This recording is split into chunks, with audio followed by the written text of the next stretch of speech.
নমস্কাৰ। আমি আলোচনা কৰি আছিলোঁ SCERT DLED ছেকেণ্ড ছেমিষ্টাৰ 2023 চনৰ ছেকেণ্ড পেপাৰখন।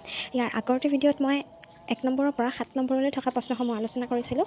আজি আমি তাৰ পাছৰ প্ৰশ্নসমূহ আলোচনা কৰিম। এইখিনিতে মই এটা কথা কওঁ যে আজি যিখিনি প্ৰশ্ন আমি আলোচনা কৰিম সেই প্ৰশ্নখিনি মানে পেপাৰখনৰ শেষৰ ফালৰ পৰাহে আলোচনা কৰিম। মানে 17 নম্বৰ থকা প্ৰশ্নৰ পৰা আজি আৰম্ভ হ'ব। গতিকে আহকচোন ভিডিঅ'টি আৰম্ভ কৰোঁ। 17 নম্বৰত আহিছে চমুটোকা লিখা। তাৰে এত আহিছে জন ডিউৰীৰ শিক্ষানীতি। উত্তৰ লিখা হৈছে জন ডিউৰী হ'ল এজন বিখ্যাত শিক্ষাবিদ তথা দাৰ্শনিক। তেওঁৰ জন্ম হৈছিল বাৰ্লিংটনত।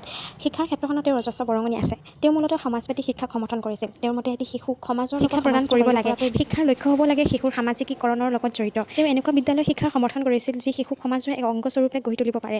তেওঁ শিক্ষাক ত্ৰিপক্ষীয় প্ৰক্ৰিয়াৰূপে উল্লেখ কৰিছিল, য'ত শিক্ষক শিক্ষাৰ্থী আৰু সমাজ অন্তৰ্ভুক্তৰ লগতে তেওঁ বিদ্যালয়কো এখন ক্ষুদ্ৰতম সমাজৰূপে উল্লেখ কৰিছিল। গতিকে তেওঁৰ শিক্ষানীতিৰ মূল উপাদানেই আছিল বিত আহিছে পাঠ্যক্ৰম।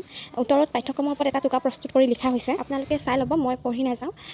ইয়াৰ লগতে নম্বৰৰ অনুপাতে উত্তৰসমূহ লিখিব লাগে। কোনোবা সেইটোত প্ৰশ্নত মোৰ নম্বৰ অনুপাতে উত্তৰৰ পৰিমাণটো কম হোৱা যেন মোৰ নিজৰে অনুভৱ হয়। গতিকে আপোনালোকে সেইটো মিলাই লিখিব আৰু আখৰৰ যদি কিবা ধৰিব নোৱাৰা থাকে বা ভুল থাকে নিশ্চয় মোক কমেণ্ট কৰি জনাব। ছেকেণ্ড পেপাৰৰ ৰৈ যোৱা প্ৰশ্নসমূহ আলোচনা কৰা হৈছে। গোটেইখিনি সাঙুৰি লোৱা হৈছে। গতিকে আপোনালোকে ভিডিঅ'টো শেষলৈ চাই থাকিব। ইয়াৰ পাছৰ ভিডিঅ'টিত মই আমাৰ থাৰ্ড পেপাৰখনৰ প্ৰশ্নসমূহ আলোচনা কৰিম। গতিকে ভিডিঅ'সমূহ পাই থাকিবৰ বাবে মোৰ চেনেলটি ছাবস্ক্ৰাইব কৰিবলৈ নাপাহৰিব। লগতে আজিৰ ভিডিঅ'টিনো কেনেকুৱা পালে জনাবলৈ কমেণ্ট কৰিব, লাইক কৰিব, লগতে শ্বেয়াৰ কৰি দিব।